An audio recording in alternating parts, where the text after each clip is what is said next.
இணைந்திருப்பது வசந்தம் டிவியின் இரவு நேர பிரதான செய்திகளுடன். பொறுப்புடனும் பொதுநலத்துடனும் உங்களோடு இணைந்து கொள்ளும் நான் அப்துல் மஜீத் ஜசீம். முதலில் இன்றைய செய்திகளின் தலைப்புச் செய்திகள். அனுசரணை வழங்குவோர் அறிமுகமாகிறது Sunlight citrus fresh. Best ever Sunlight, first ever நறுமணத்துடன்.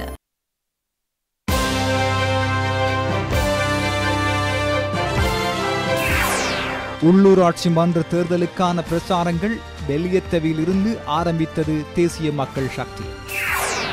இளம் தொழில் முனைவோருக்கு பிணையின்றி கடன், ஜனாதிபதி தெரிவிப்பு. தேசபந்துவுக்கு அடைக்கலம் வழங்கிய 2 கைது. குட்டி தேர்தல் வேட்பாளர்களுக்காக 4 சுற்று நிறுவங்கள். சித்திரவதை கூடங்களை நடத்தி சென்றவர்களுக்கு எதிராக சட்டம் கடுமையாக்கப்படும் என்கிறார் அமைச்சர் பிமல். மியன்மார் மற்றும் தாய்லாந்தில் நில அதிர்வினால் 1000 பேர் வரை பலி.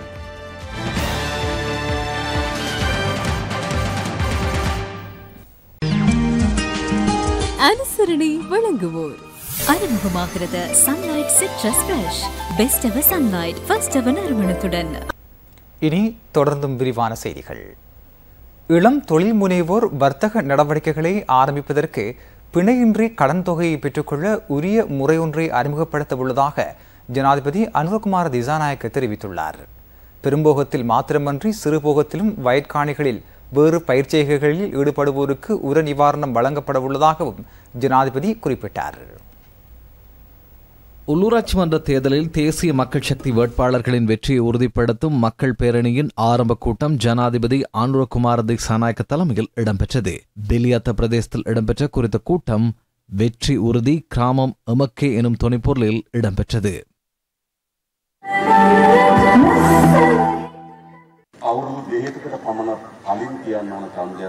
2 வருடங்களுக்கு முன்னர் நடத்த வேண்டிய தேர்தலை தான் 2 வருடங்களின் பின்னர் நடத்துகின்றோம். அன்று உள்ளூராட்சி மன்ற தேர்தலில் தேசிய மக்கள் சக்தி வெற்றி பெறுவதற்கான வலுவான சமிஞ்ஞைகள் காணப்பட்டன. அந்த வெற்றியை தடுப்பதற்காக அவர்கள் தேர்தலை ஒத்திவைத்தார்கள். இறுதியில் நாம் நீதிமன்றத்துக்கு சென்று நீதிமன்றத்தில் தேர்தல் உடனடியாக நடத்தப்பட வேண்டும் என்று தீர்ப்பு வழங்கப்பட்டது. எனினும் தீர்ப்பு வழங்கப்பட்ட போது எமது அரசாங்கம் காணப்பட்டது. எதிர்காலத்தில் தீர்மானமிக்க அரசியல் பொருளாதார பயணத்தின் திருப்பு முனையை ஏற்படுத்தக்கூடிய அரசாங்கம் உருவாக்கியுள்ளது. அதற்கு எதிராக சிறிய குழுக்கள் இணைந்து கூக்குரல் இடுகிறார்கள். கிராமத்துக்கு வருகிறார்களா? அவர்கள் கிராமத்தில் இல்லை. தொலைக்காட்சியில் விவசாய அமைப்புகளின் தலைவர்கள் இருக்கின்றார்கள். அரசியல் தலைவர்கள் தமது வாழ்நாளில் இவ்வாறான தோல்வியை சந்திக்க நேரிடும் என நினைக்கவில்லை. அதன் கோபம் என்பவற்றை பார்க்கும் போது ஒரே அழுக்குரல் தான். ஊடகங்களில் இவ்வாறு அழுபவர்கள் வீடுகளில் எவ்வாறு இருப்பார்கள் என்று நினைத்து பார்த்தேன். இந்நாட்டு மக்கள் இந்த அரசியல் மாற்றத்தை நீண்ட நாட்களுக்கு கைவிட மாட்டார்கள் என்பது நமக்கு தெரியும். நமது நாட்டு அரசியலில் முழுமையாக ஊழல் மோசடிகள் நிரம்பி இருந்தது. பல தசாப்தங்களின் பின்னர் மக்கள் பணத்தை திருடாத ஒரு அரசாங்கம் உள்ளது என்பதை தற்போது கூற முடியும். மக்களின் பணத்தை வீணடிப்பதும் இல்லை. பிழையான பொருளாதார கொள்கைகளுக்கு பதிலாக நாம் நிலையான பொருளாதார பயணத்தை ஆரம்பித்துள்ளோம். இந்நிலையில் சிறிய மற்றும் மத்திய தர தொழில் முயற்சியாளர்களுக்கு வழங்கிய வாக்குறுதிகளுக்கு அமைய பிணையின்றி கடனை பெற்றுக் கொள்ளக்கூடிய வகையில் வழிமுறைகளை நாம் தற்போது ஏற்படுத்தி இருக்கின்றோம். இளம் தொழில் முயற்சியாளர்கள் தமது வர்த்தக செயற்பாடுகளை காண்பித்து தொழில்துறை அமைச்சோடு இணைந்து அதன் சான்றிதழை பெற்று பிணையின்றி கடன் தொகையை பெற்றுக்கொள்ள முடியும். எமது நாட்டில் தென்னஞ்செய்கைக்கு உரம் பயன்படுத்தப்படுவது குறைவடைந்துள்ளது. உரம் விலை அதிகம். தென்னஞ்செய்கைக்கு எமது பெருந்தோட்ட அமைச்சு நிவாரணத்துடன் கூடிய கலவை உரத்தை வழங்க நடவடிக்கை எடுத்துள்ளது. பல்வேறு சாதனைகளை நிகழ்த்தும் வருடமாக இந்த வருடம் மாறும். இந்த 2025ஆம் ஆண்டு கூடுதல் ஏற்றுமதி வருமானத்தை பெற்ற வருடமாக மாற்றம் பெறும். இலங்கையிலிருந்து அதிகளவான பொருட்கள் மற்றும் சேவைகளை வெளிநாட்டுக்கு அனுப்பி டாலர் வருமானம் ஈட்டிய வருடமாக இவ்வருடம் மாற்றம் பெறும். මේ අවුරුද්ද මතක තබා ගන්න. මේ අවුරුද්ද වාර්තා රසක් වෙනන අවුරුද්ද වඩපත් වෙනවා. ලංකාව වැඩිම අපනයන ආදායම උපයන අවුරුද්ද මේ 2025. ලංකාවේ වැඩිම භාණ්ඩා සේවා පිටරට යවලා ඩොලර් වැඩිම ප්‍රමාණයක් උපයන අවුරුද්ද වලට මේ අවුරුද්දපත් වෙනවා. தேர்தல்கள் ஆணைக்குழு 4 சுற்று நிருபங்களை வெளியிட்டுள்ளது. அரசியல் கட்சிகள் வேட்பாளர்கள் பின்பற்ற வேண்டிய நடைமுறைகள் அவற்றில் சுட்டிக்காட்டப்பட்டுள்ளதாக பெஃப்ரல் அமைப்பின் நிறைவேற்று பணிப்பாளர் ரோஹன ஹெட்டியாராட்சி தெரிவித்துள்ளார். 46 முறைப்பாடுகள் தமது அமைப்புக்கு கிடைக்கப்பெற்றுள்ளதாகவும் அவர் சுட்டிக்காட்டினார்.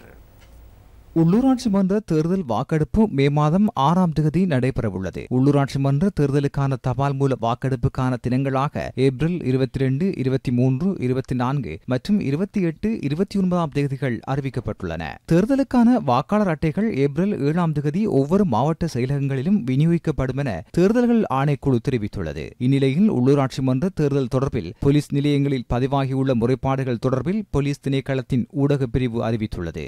நிக்கவரட்டிய மீகலேவ போலீஸ் பிரிவுக்குட்பட்ட பகுதியில் தாக்குதல் சம்பவம் தொடர்பில் கிடைக்கப்பெற்ற முறைப்பாட்டுக்கமைய விசாரணைகள் முன்னெடுக்கப்பட்டுள்ளன. குறித்த முறைப்பாட்டுக்கு மேலதிகமாக தேர்தல் சட்டங்களை மீறிய சம்பவங்கள் தொடர்பில் 6 முறைப்பாடுகள் பதிவாகியுள்ளன. கலேவல்ல, மிகாதென்ன, மொரட்டுவ, மகுலுகஸ்வெவ, மெவத்த மற்றும் அகலவத்தை ஆகிய போலீஸ் நிலையங்களிலேயே குறித்த முறைப்பாடுகள் பதிவாகியுள்ளன. இந்நிலையில் வேட்பு மனுக்கள் நிராகரிக்கப்பட்டமை தொடர்பில் கூடுதல் முறைப்பாடுகள் கிடைக்கப்பெற்றுள்ளமை தொடர்பில் பெஃப்ரல் அமைப்பு தெரிவித்துள்ளது. தேர்தல்கள் ஆணைக்குழு தேர்தல் தொடர்பில் 4 சுற்று நிருபங்களை வெளியிட்டுள்ளது. வேட்பாளர்களும் அரசியல் கட்சிகளும் பின்பற்ற வேண்டிய சகல விடயங்களும் அதில் உள்ளடக்கப்பட்டுள்ளது. அரசியல் கட்சிகளுக்கும் தேர்தல்கள் ஆணைக்குழுவுக்கு மேலதிகமாக இது தொடர்பில் பொதுமக்களையும் தமது வேட்பாளர்களையும் தெளிவுபடுத்த வேண்டிய பொறுப்பு உள்ளது. கடமை நேரங்களில் அதிகாரிகள் அரசியல் கட்சிகளையோ வேட்பாளர்களையோ பிரச்சாரப்படுத்தும் வகையில் தமது அறிவாற்றலையோ செயற்பாடுகளையோ அலுவலக வளங்களையோ பயன்படுத்தக்கூடாது. கடந்த கால தேர்தல்களில் அரசு அதிகாரிகள் தமது சமூக ஊடக பரப்பில் தமது அரசியல் நிலைப்பாட்டை வெளிப்படுத்தினார்கள். இம்முறை அவ்வாறு ஈடுபட வேண்டாம் என நாம் கோருகின்றோம்.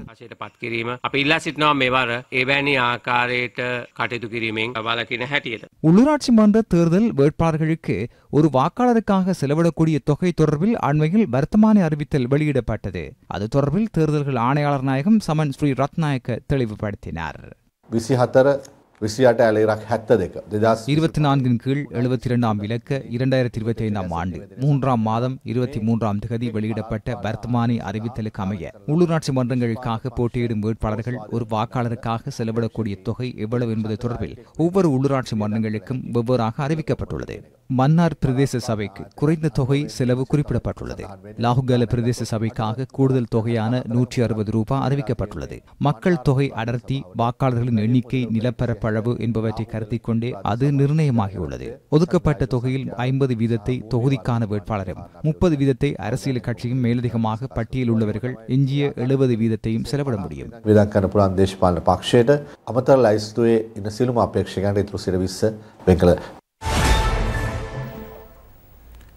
ஐக்கிய மக்கள் சக்தி இந்நாட்டு அரசியலில் கிராமப்புறங்களின் அதிகாரத்தை கைப்பற்ற வேண்டுமென எதிர்க்கட்சித் தலைவர் சஜித் பிரேமதாச குறிப்பிடுகின்றார். ஐக்கிய மக்கள் சக்தியின் கேகாலை மாவட்ட உள்ளூராட்சி மன்றங்களில் போட்டியிடும் வேட்பாளர்களுக்கு இடையிலான சந்திப்பொன்று இடம்பெற்றது. அதன்போதும் கட்சியின் செயற்பாட்டாளர்கள் பலரும் இணைந்திருந்தனர். අධිකරණයක් ඇතුළට ගිහිල්ලා මිනිස් ඝාතනයක් කරන්න ඒ කුමන්ත්‍රණේ සැලසුම්කාරිය ඒ සැකකාරිය தவமத் நீதிமன்றத்திற்குள் சென்று கொலை செய்வதற்கான திட்டங்களை வகுத்த பெண் சந்தேக நபர் இதுவரை கைது செய்யப்படவில்லை. எனினும் அரசாங்கம் கூறுகிறது இது தேசிய பாதுகாப்புக்கு பிரச்சனை இல்லை என்று. பொதுமக்களின் பாதுகாப்புக்கு இது பாதிப்பை ஏற்படுத்தும். எமக்கு 2-3 தான். பொதுமக்களின் பாதுகாப்பு தான் நாட்டின் பாதுகாப்பு. இரண்டையும் பிரித்து பார்க்க முடியாது. நாட்டை முகாமைத்துவம் செய்ய முடியாத அரசாங்கம் இன்று உருவாகியுள்ளது. திறமையற்ற அரசாங்கம். அதனால் இந்நாட்டின் பிரதான எதிர்க்கட்சி என்ற அடிப்படையில் கீழ்மட்ட அரசியல் பிரதிநிதிகளை வலுப்படுத்தி எமது உறுப்பினர்களை உருவாக்க வேண்டும். පහළ තලයේම මහජන නියෝජිත දේශපාලනය අපි ශක්තිමත් කරමින් අපේම මන්ත්‍රීවරුන් මන්ත්‍රීවරියන් කණ්ඩායමක් අපි නිර්මාණය කරගන්නට ඕන. ஸ்ரீலங்கா பொதுஜன பெரமுன இளம் தலைமுறையினரின் கட்சியாக மாற்றம் பெற்றுள்ளதாக அக்கட்சியின் தேசிய அமைப்பாளர் நாமல் ராஜபக்ஷ தெரிவித்துள்ளார். கொலன்னாவ பிரதேசத்தில் இடம்பெற்ற மக்கள் சந்திப்பில் கலந்து கொண்ட போதே அவர் இவ்வாறு தெரிவித்துள்ளார். பொதுஜன பெரமுனவில் கொலன்னாவ தொகுதியின் அமைப்பாளர் அஜித் சுபசிங்க குறித்த சந்திப்பை நாம் செயலாற்றிக் கொண்டிருக்கும் அரசியல் கட்சி, நாம் பிரதேச சபை, நகர சபை என்பவற்றை கூறுவது செயற்படுவதற்காக அன்று கதைத்துக் கொண்டிருப்பதற்கல்ல. நாம் வேலைகளை செய்து காட்டியிருக்கின்றோம். எதிர்காலத்தில் முன்னெடுக்கக்கூடிய செயற்பாடுகளும் எங்களுக்கு தெரியும். கட்சியிலும் எமது அமைப்போடும் உங்கள் பிள்ளைகளின் எதிர்காலம் எண்ணங்களை தெரிந்து கொண்டுள்ளவர்கள் உள்ளார்கள். இளம் தலைமுறையினர் இந்த அரசியல் கட்சியோடு ஒன்றிணைகிறார்கள். மேல்மட்டத்திலிருந்து கீழ்மட்டம் வரை புதியவர்கள் உள்ளமையினால் நாம் புதிய தலைமுறையின் அரசியல் கட்சியாக பரிணமித்துள்ளோம். எதிர்கால சந்ததிக்கு தேவையான தொழில்நுட்பம், வேலை திட்டங்கள் என்பன எமக்கு தெரியும். அதற்கு இந்த நாட்டை எவ்வாறு மாற்ற வேண்டும் என்பது எமக்கு தெரியும். அது தொடர்பில் கதைக்கும் பெரும்பாலானவர்கள் அந்த முறைகளை தெரிந்திருக்கவில்லை. எங்களுக்கு இந்த நாட்டை எவ்வாறு மாற்றியமைக்க வேண்டும் என்பது தெரியும்.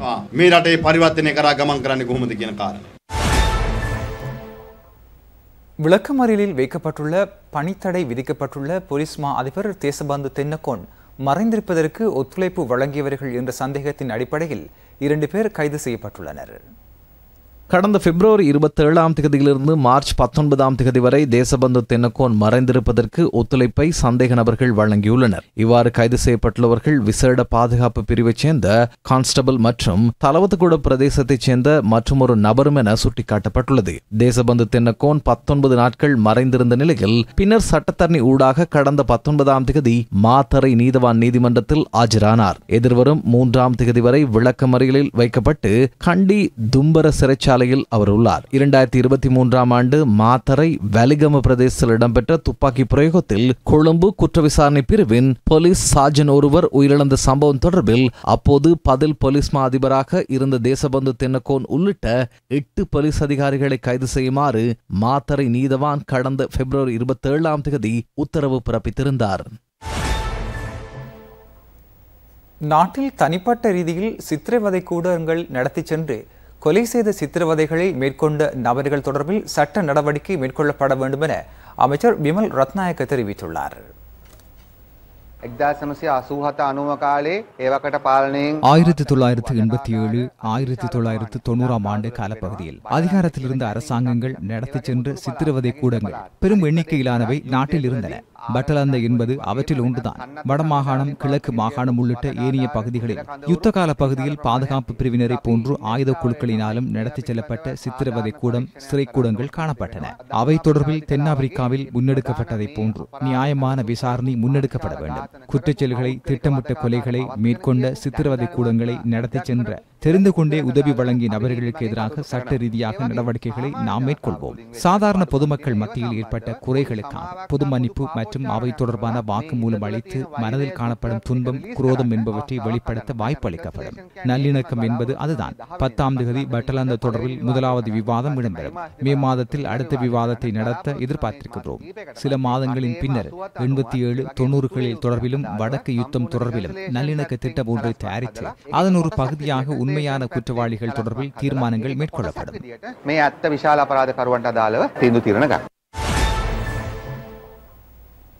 ஜப்பான் மற்றும் இலங்கைக்கு இடையே பல்வேறு வேறுபாடுகள் காணப்பட்டாலும் இரு நாட்டு மக்களின் இதயங்களில் தொடர்புகள் காணப்படுவதாக இலங்கைக்கான ஜப்பான் தூதுவர் அகியோ இஷோமாட்டா தெரிவித்துள்ளார். இலங்கையின் எதிர்கால அபிவிருத்தி வேலைத்திட்டங்களுக்காக தொடர்ந்தும் ஒத்துழைப்பு வழங்குவதாகவும் அவர் குறிப்பிட்டுள்ளார்.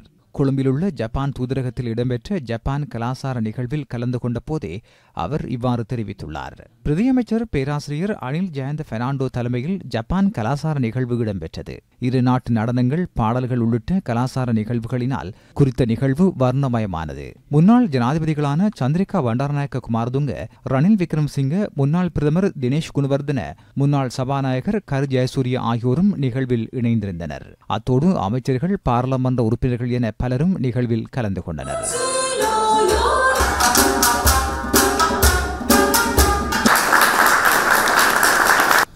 I would really like to express my sincere appreciation.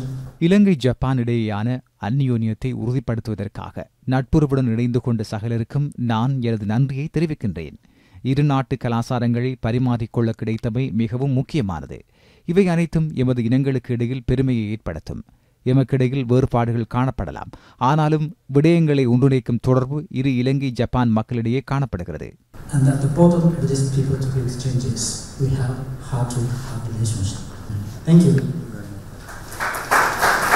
Japan has extended uninstant support to Sri Lankan development.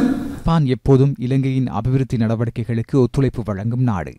இலங்கையில் பொருளாதார நெருக்கடி ஏற்பட்டிருந்த காலப்பகுதியில் இலங்கை உத்தியோகபூர்வ கடன் வழங்குநர்களிடையே கடன் மறுசீரமைப்புக்கு இணக்கப்பாட்டை வழங்கியமை ஊடாக ஒத்துழைப்பை வழங்கியது. இலங்கையின் பல்வேறு வேலை திட்டங்களை சரியான தொடர்புகள் ஊடாக அவற்றை வெற்றிகரமாக்குவதற்கு எம்மால் முடிந்துள்ளது. நாம் மேலும் வலுவாக ஜப்பானுடன் முன்னோக்கி நெருக்கமாக செயற்படுகின்றோம். தனியார் மற்றும் அரச பிரிவுகளில் முதலீட்டு வாய்ப்புகளை பெற்றுக்கொள்ள செயற்படுகின்றோம். ஜப்பான் வழமை போன்று அவர்களின் இலங்கை தொடர்பில் தெளிவான தொலைநோக்கை கொண்டுள்ளது. பொருளாதாரம், சமூக கலாசார ரீதியில் வலுப்படுத்த எங்களுக்கு வாய்ப்பாக அமைந்துள்ளது. எதிர்காலத்திலும் நாம் ஒன்றிணைந்து செயலாற்றுவோம். I truly appreciate the role played by His Excellency Akio Somata and his staff in their efforts to advance the bilateral relations between our two countries. வீதி பாதுகாப்பு மற்றும் வீதி விபத்துக்களை தடுப்பது தொடர்பாக மக்களை தெளிவூட்டும் பேரணி ஒன்று கொழும்பில் இடம்பெற்றது. இலங்கை வைத்திய சங்கம் ஒழுங்கு செய்திருந்த குறித்த பேரணி அமைச்சர் வைத்தியர் நலிந்த ஜெயதிச தலைமையில் இடம்பெற்றது. சுகாதார அமைச்சின் செயலாளர் விசேட வைத்தியர் அனில் ஜெயசிங்க, பெருந்தெருக்கள் அமைச்சின் செயலாளர் கபில பெரேரா, இராணுவ தளபதி லெப்டினன்ட் ஜெனரல் லசந்த ரொட்ரிகோ ஆகியோரும் இணைந்திருந்தனர். இலங்கையில் பிரபல விளையாட்டு வீரர்கள் சிலரும், முப்படையினர், போலீசார் ஆகியோரும் குறித்த செயற்பாட்டில் தமது பங்களிப்பை வழங்கினர். காலிமுகத்திடலில் ஆரம்பமான பேரணி விகாரமகாதேவி பூங்கா வரை சென்று பொதுமக்கள் தெளிவுபடுத்தப்பட்டனர்.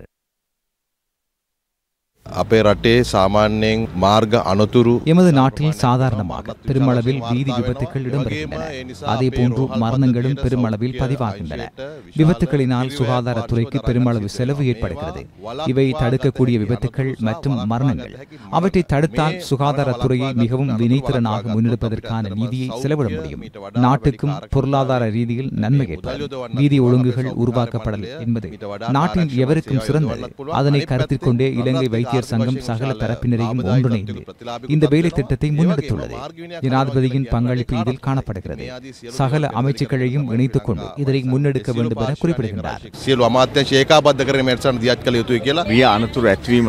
வாகன விபத்துக்கள் ஏற்படுவதற்கு பிரதானமாக மன ரீதியிலான விடயங்கள் காரணமாக அமைகின்றன.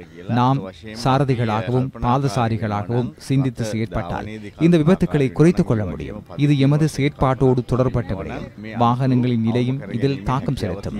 மக்கள் மத்தியில் இது தொடர்பில் நேர்மறையான எண்ணங்களை ஏற்படுத்துவதே இச்செயற்பாட்டின் நோக்கம்.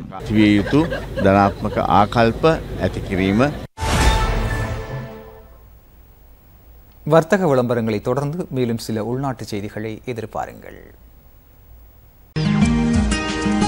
அனுசரணை வழங்குவோர் நாங்கள் உங்கள் பெருமையின் அங்கமான மக்கள் வங்கி, தேசத்தின் பெருமை. மனிதநேயம் எப்போதும் நிறைந்திருப்பதே வளமான உள்ளங்களை தான். ஊழியர் நம்பிக்கை பொறுப்பு நிதிய சபை. நான் பேங்க் போயிட்டு வரேன். இப்ப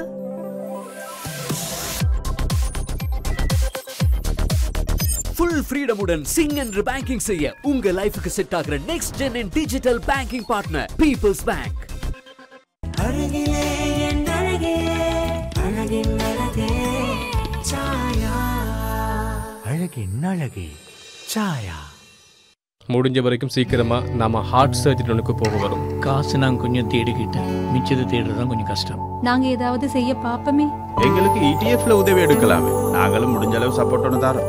நீங்க சொல்ற மாதிரி அப்படி காசு எடுக்க முடியுமா? எந்த பிரச்சனையும் இல்ல. ETF-ங்கிறது எங்களோட இடம் தான். இருதய சத்திர சிகிச்சை, நிரந்தர ஊனமுறல் உள்ளிட்ட பல நோய்களுக்கு நன்மையுடன் கூடிய பிரதிலாபத்துடன். என்னோட கடமைகளை நான் சரியா செய்தனால ETF-ல கிடைக்கிற எல்லா சலுகையும் உங்களுக்கு கிடைக்கும். மனிதநேயம் எப்போதும் நிறைந்திருப்பதே வளமான உள்ளங்களை தான். ஊழியர் நம்பிக்கை பொறுப்பு நிதிய சபை.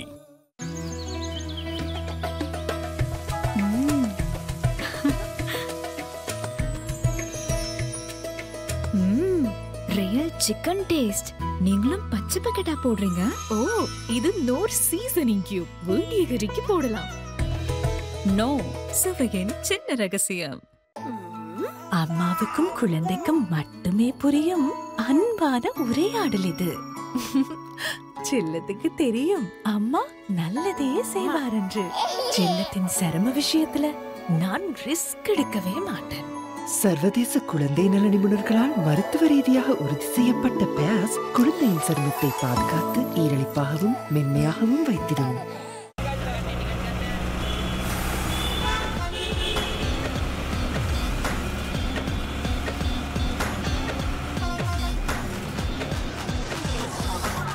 இப்ப குளித்தது போல 12 மணி நேரம் கூலாருங்க. ஐஸ்மேன் தோலுடன் புதிய லைஃப் பாய் கூல் ஃப்ரெஷ். வியர்வை துர்நாற்றம் தரும் சருமத்தில் உள்ள கிருமிகளை அகற்றி 12 மணி நேரம் உங்களை கூலா ஃப்ரெஷ் ஆக்கும். லைஃப் பாய் கூல் ஃப்ரெஷ். ஃப்ரெஷ்ஷானா நம்ம பாய்ஸ் கூல். ஸ்லிம் கேண்டா மக்கள் விருது விழாவில் இலங்கையின் நம்பர் 1 சாக்லேட் நாமமாக ரிச்பெரியை உச்சத்திற்கு உயர்த்திய வாடிக்கையாளர் உங்களுக்கு எமது வணக்கங்கள். புதிய க்ளோஸ் அப்பில் இருக்கும் சிங்க் ஃப்ரெஷ் டெக்னாலஜி 18 மணி நேரம் ஃப்ரெஷ்னஸ் தரும். ஹாய் ஹே அடுத்தது காலேஜ் ஸ்டேஷன். உங்க புக்கை விட்டுட்டு போயிட்டீங்க.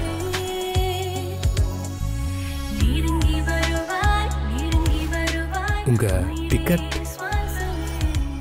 இது உங்களுக்கு. புதிய க்ளோஸ் அப் 18 மணி நேரம் ஃப்ரெஷ்ஷா இருக்க.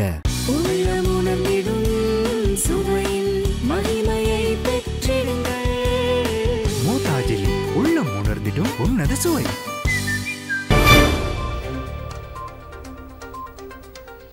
செய்திகள் தொடர்கின்றன.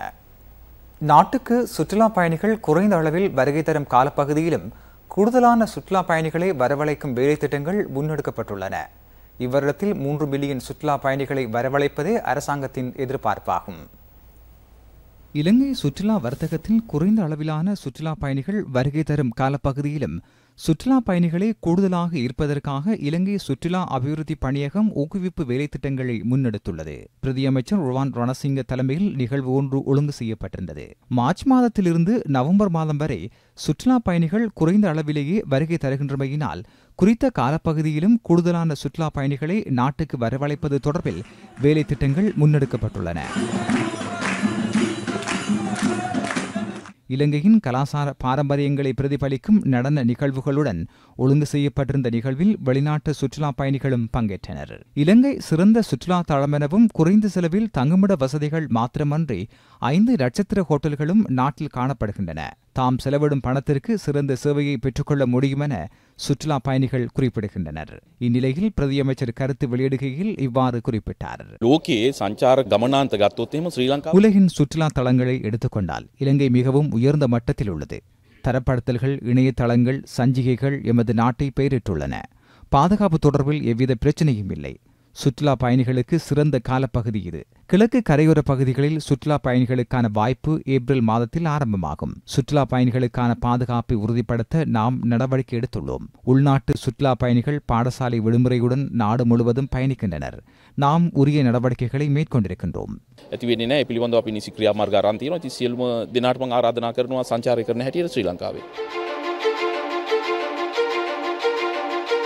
இம்மாதம் 1ஆம் திகதியிலிருந்து 23ஆம் திகதி வரை 1,72,317 வெளிநாட்டு சுற்றுலா பயணிகள் நாட்டுக்கு வருகை தந்துள்ளனர்.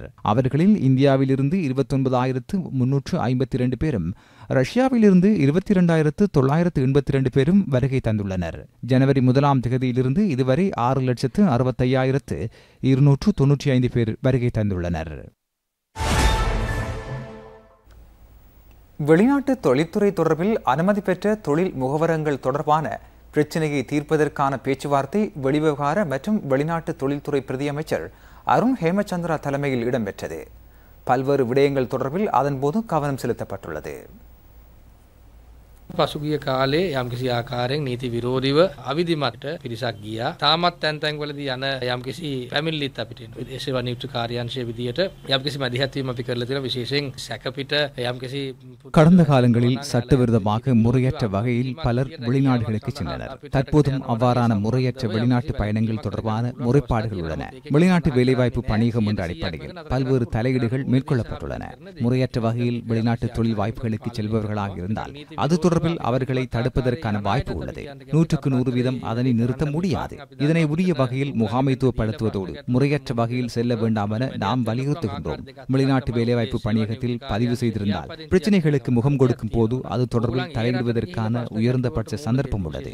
வெளிவிவகார அமைச்சு என்ற வகையில் கன்சியுலர் அலுவலகத்தின் ஊடாக தலையீடுகளை மேற்கொள்ள முடியும். பதிவு செய்யப்பட்டவர்களுக்கு காணப்படும் முன்னுரிமை பதிவு செய்யப்படாதவர்களுக்கு அதே வகையில் இருக்காது. தயவு செய்து முறையற்ற வகையில் செல்ல வேண்டாம். முறையற்ற வகையில் சென்று தொழில் வாய்ப்புகளில் ஈடுபட்டிருந்தால் தயவு செய்து உங்களை பதிவு செய்து கொள்ளுங்கள். කාරුණිකව ඉල්ලනවා. කරුණාකර මේ වගේ අවිධිමත් ආකාරයෙන් යන්න එපා. සමහර අය එහෙම අවිධිමත් ආකාරයෙන් ගිහිල්ලා යම්කිසි රස්සාවක් දැන් කරනවා නම් කරුණාකර ඕගොල්ලන් රෙජිස්ටර් කරන්න. தேசிய உப்பு உற்பத்தி நிறுவனமான ஆனையரவு உப்பளத்தின் செயற்பாடுகள் நவீன தொழில்நுட்ப வசதிகளுடன் மீள ஆரம்பித்து வைக்கப்பட்டுள்ளது. கிளிநொச்சி கண்டாவளை பிரதேச செயலக பிரிவிலுள்ள ஆனையிறவு உப்பளம் அமைச்சர்களான சுனில் ஹந்துநெத்தி, ராமலிங்கம் சந்திரசேகரன் மற்றும் வடமாகாண ஆளுநர் என் வேதநாயகன் ஆகியோரினால் உத்தியோகபூர்வமாக ஆரம்பித்து வைக்கப்பட்டது. புதிய அரசாங்கம் ஆட்சி பொறுப்பை ஏற்று 5 மாதங்களில் ஆனையிறவு உப்பளம் மீள புதுப்பொலிவுடன் நவீன வசதிகளுடன் ஆரம்பித்துள்ளமை தொடர்பில் பல்வேறு தரப்புகளும் பாராட்டு தெரிவித்துள்ளன. ஒரு மணித்தியாலத்தில் 5 மெட்ரிக் டன் உப்பு உற்பத்தியை மேற்கொள்ளக்கூடிய வசதி வாய்ப்பு ஏற்படுத்தப்பட்டுள்ளது. 1 கிலோகிராம் மற்றும் 400 கிராம் நிறை கொண்ட பொதியிடப்பட்ட உப்பை குறைந்த விலையில் சந்தைக்கு விநியோகிப்பதே எதிர்பார்ப்பாகும். உற்பத்தி செய்யப்படும் உப்பு குறித்த தொழிற்சாலையிலேயே பொதியிடப்பட்டு விற்பனை நடவடிக்கைகள் முன்னெடுக்கப்படவுள்ளது. ஏற்கனவே அங்கு உற்பத்தி செய்யப்பட்ட உப்பு வேறு நபர்களுக்கு விற்பனை செய்யப்பட்டு வேறு விற்பனை லாபங்களில் விற்பனை செய்யப்பட்டது. இந்நிலையில் புதிய செயற்பாட்டினூடாக நேரடியாகவும் மறைமுகமாகவும் 450 தொழில் வாய்ப்புகள் உருவாகியுள்ளன. இன்றும் கூட எங்களுக்கு இந்த உப்பு தட்டுப்பாட்டினுடைய பிரச்சனை அதிகமாக இருக்கின்ற காலத்தில் கடந்த காலங்களில் இங்கு வேலை செய்கின்ற தொழிலாளர்கள் ஒரு சிலரை சந்திக்கக்கூடிய வாய்ப்பு. அவ்வாறு சந்திக்கின்ற பொழுது அவர்கள் என்னிடம் குறிப்பிட்டார்கள், ஐயா எங்களிடத்தில் ஒப்படையுங்கள், நிச்சயமாக இந்த நாட்டுக்கு தட்டுப்பாடு இல்லாத உப்பை பெற்றுக் கொடுக்கின்ற ஆற்றல் இந்த ஆணையிறவு உப்பளம். அந்த நேரத்தில் எனக்கு ஒரு பெரிய நம்பிக்கையும் ஏற்பட்டது. அந்த நம்பிக்கையோடு இணைந்து கொண்டு இந்த எங்களுடைய செயற்பாட்டினை முன்னெடுப்போம். ஆனைசுர உப்பு உலகமே பலம் வந்து அதனுடைய நாமத்தை ஆழமாக பதிக்கின்ற நாளாக இன்றைய நாள் உதயமாக இருக்கின்றது. ஆனையிறவு உப்பளம் என்பது ஒரு பெயர் பெற்ற உற்பத்தி செய்கின்ற ஒரு இடமாக இருந்தது. அந்த வகையில் இந்த அரசாங்கம் பதவிக்கு வந்த பின்னர் இது மேலும் சிறப்புடன் இயங்க ஆரம்பித்திருக்கின்றது. இது எங்களுக்கு மிக முக்கியமாக இங்கு இயங்கி வந்த தொழிற்சாலைகள் எல்லாம் சிறப்பாக இயங்க வேண்டும். இயங்குவதன் மூலம்தான் மாகாணத்திலே உள்ளவர்களுக்கு வேலை வாய்ப்பை பெற்றுக் கொடுப்பது மட்டுமல்ல, எங்களுடைய அந்த உற்பத்தி வடமாகாணத்தினுடைய ஜிடிபி நிலையை கூட்டுவதற்கும் இது நிச்சயமாக முக்கியமானது. பலஸ்தீன மக்களுக்கான சுதந்திரத்தை வலியுறுத்தியும் அங்கு இடம்பெறும் தாக்குதல்களை நிறுத்துமாறு கோரியும் இஸ்ரேலுக்கு எதிரான ஆர்ப்பாட்டம் ஒன்று கொழும்பு தெவட்டகஹ ஜும்மா பள்ளிவாசலுக்கு அருகில் இடம்பெற்றது.